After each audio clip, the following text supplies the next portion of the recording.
হে ঈমানদারগণ, তোমরা আল্লাহকে দেখে ভয় করো ও সত্যবাদীর সঙ্গী হয়ে যাও। সকলের জানা চেনা পহচানা আয়াতে কারিমা, অনেকে অর্থ জানেন। বিরাদরানে ইসলাম, আমরা পীর ওলিদের দরবারে উনাদের খানকাতে যাই কেন জানেন? অনেকে বলে কেন যাই ওলির দরবারে? ভাই, যারা যদি কেউ বলে যে কেন যাই, শুনেন, আমরা ওলিদের দরবারে এই জন্য যাই, আমরা গুনাহগার পাপী তাপী মানুষ, আমরা আল্লাহর নিকটে দোয়া করি। এই দোয়াটি কবুল হতেও পারে আবার নাও পারে, 50-50 হতেও পারে নাও পারে। কিন্তু আল্লাহু আকবার কবীরা, আজ থেকে কয়েকশো বছর না, কয়েক হাজার বছর পূর্বে হযরতে জাকারিয়া আলাইহিস সালাম, হযরতে মারিয়াম আলাইহিস সালাম যেখানে আল্লাহর ইবাদত করতেন, উনাকে এক কামরায় বন্ধ করে রাখা ছিল। মাঝে মধ্যে ওনাকে খাবারও দেওয়া হতো না। একদিনের খাবার দিতেন, 3 দিন পর 4 দিন পর দরজা খোলা হতো। দেখা যেত কি জানেন, কামরা খুলেছেন তো সুন্দর সুন্দর ফ্রুট ফল মূল রাখা আছে। তো হযরতে গেরামি হযরতে মারিয়াম আলাইহিস সালামকে জিজ্ঞাসা করা হতো, তো বলছে এটা আল্লাহর তরফ থেকে এসেছে। তো হযরতে মারিয়াম যখন ওই মুসাল্লা থেকে অন্য জায়গায় যেতেন, তো হযরতে জাকারিয়া আলাইহিস সালাম ওখানে গিয়ে আল্লাহর নিকটে দোয়া করতেন। জোরে বলুন সুবহানাল্লাহ। তাহলে বুঝতে কি পারা গেল জানেন? বুঝতে এটাই পারা গেল, আল্লাহর খাস বান্দা যেখানে বসে আল্লাহর নিকটে দোয়া করেন, ওই দোয়াটা কবুল হয়। আমরা এই জন্যই ওখানে যাই যে আল্লাহর নেক বান্দা, আল্লাহর ওলি যেখানে বসে দোয়া করেছেন, নিঃসন্দেহে আল্লাহ ওই জায়গায় দাঁড়িয়ে দোয়া করাটাকে কবুল করে থাকেন। এই জন্য আমরা আল্লাহর ওলিদের দরবারে ছুটে যাই যে আল্লাহর ওলি যেখানে বসে আল্লাহর ইবাদত করেছেন, যে জায়গায় আল্লাহর নিকটে প্রার্থনা করেছেন, আমরা ওই জায়গার নিসবত নিয়ে দোয়া করব।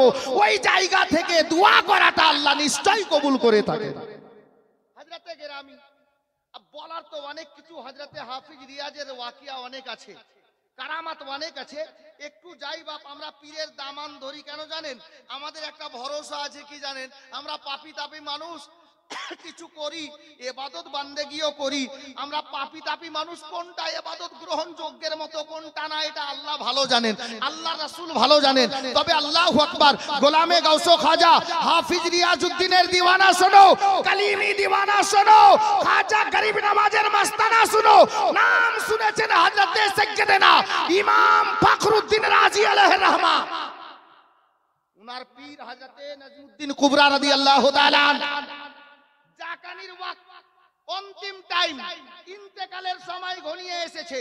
হযরতে সাইয়্যিদানা ইমাম ফখরুদ্দিন রাজি আলাইহির রহমা শেষ নিঃশ্বাস ত্যাগ করার মুহূর্তে বিছানায় শুয়ে আছেন, আর ইবলিস শয়তান হযরতে ইমামে রাজির নিকটে হাজির হয়ে গেছে আর বলছে, এই ইমামে রাজি শোনো, তুমি তো ইসলামের খিদমত অনেক করেছো, তবে আমি আজকে তোমার নিকটে হাজির হয়েছি। তুমি যদি কোরআন থেকে আল্লাহ এক দলিল দিতে পারো, তাহলে আমি আজকে কলমা পড়ে ইসলাম কবুল করব আর তোমার গোলাম হয়ে যাব। হযরতে গেরামি বিরাদরানে ইসলাম, হযরতে ইমাম ফখরুদ্দিন রাজি আলাইহির রহমা আল্লাহ এক ওয়াহদাহু লা শরীক একখানা দলিল পেশ করলেন।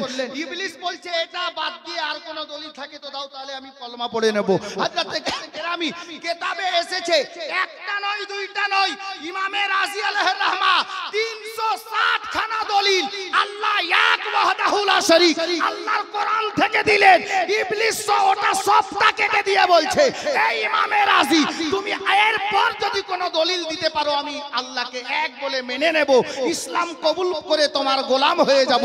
হযরত ইমাম ফখরুদ্দিন রাজি চিন্তায় পড়ে গেলেন, উনার নিকটে আর কোন দলিল নেই, 360 খানা দলিল কোরআন পাক থেকে দিয়েছেন আল্লাহ এক ওয়াহদাহু লা শরীক। হযরত গেরামি মুরিদ পরেশান, ইন্তেকালের সময় জাকানির অবস্থায় বিছানায়, উনার পীর হযরতে নজমুদ্দিন কুবরা বহু দূরে ছিলেন, বহু দূরে ছিলেন। ইমামে রাজির পীর ও মুর্শিদ বুঝতে পারলেন আমার মুরিদ অন্তিম অবস্থায় বিছানায় পড়ে গেছে শেষ নিঃশ্বাস ত্যাগ করার মুহূর্তে, আল্লাহু আকবার কবীরা, মুরিদ মুসিবতে পড়ে গেছে, আল্লাহু আকবার কবীরা। হযরত নাজমুদ্দিন কুবরা ইমামে রাজি আলাইহির রহমাত ওয়া রিদওয়ানকে দূর থেকে রূহানি জগতে বলে দিলেন, বেটা ये क्यों नहीं कह देते हो कि बगैर दलील के खुदा को मैं एक मानता हूं। উনি বলছেন, এই আমার মুরিদ, তুমি এটা কেন বলে দিচ্ছ না যে আমি বিনা দলিলে খোদাকে এক মানি। হযরতে গেরামি গোলামে কলিমি হযরতে রিয়াজউদ্দিন আলাইহির রহমান দিওয়ানা শোনো, বুঝতে পারা গেল হযরতে সাইয়েদনা ইমামে রাজি নিজের পীর ও মুর্শিদের রূহানি কানেকশনে শ্রবণ করে ইবলিস শয়তানকে বলল, এই ইবলিস শোন, আমি বিনা দলিলে খোদাকে এক মানি। হযরতে গেরামি আব কান লাগান, মজা এই শব্দতে আছে। ইমামে রাজি আলাইহির রহমাতকে ইবলিস শয়তান কি বলেছিল জানেন?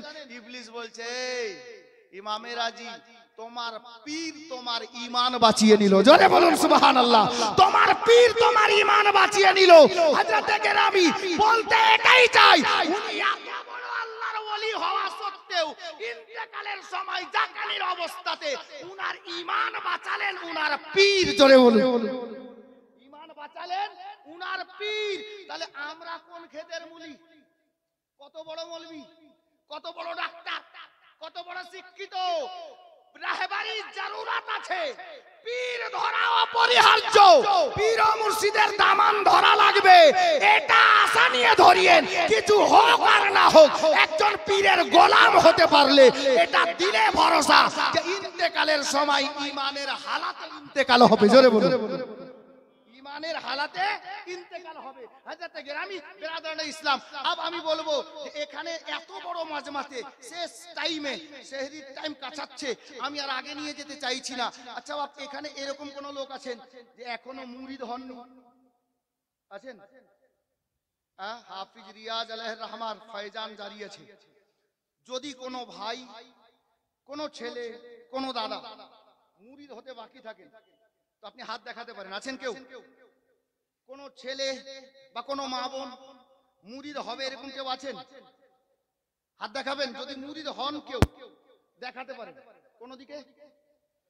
বেরাদার, যাই হোক, সালাতু সালাম ইয়া ইনশাআল্লাহ তাআলা। অল্প, খুব বেশি 20 মিনিট ইনশাআল্লাহ তাআলা।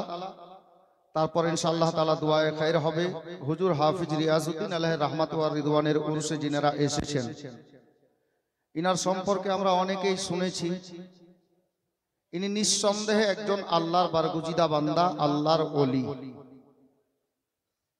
ইনশাআল্লাহ ওনার কারামাত দুই একটি আমি আপনাদের সম্মুখে বলার চেষ্টা করব।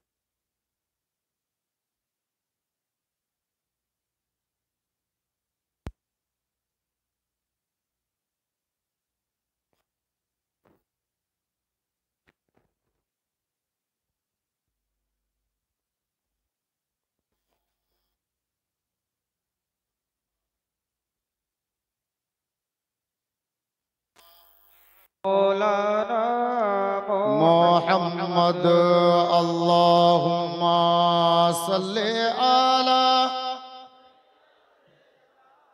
মাওলানা মুহাম্মদ ওয়া আলা আলি সাইয়্যিদিনা মাওলানা মুহাম্মদ সাল্লাল্লাহু তাআলা আলাইহি ওয়াসাল্লাম। আপনারা এই মুহূর্তে মানকাবাত শুনলেন, আমিও দুই একটি আশার শোনাবো।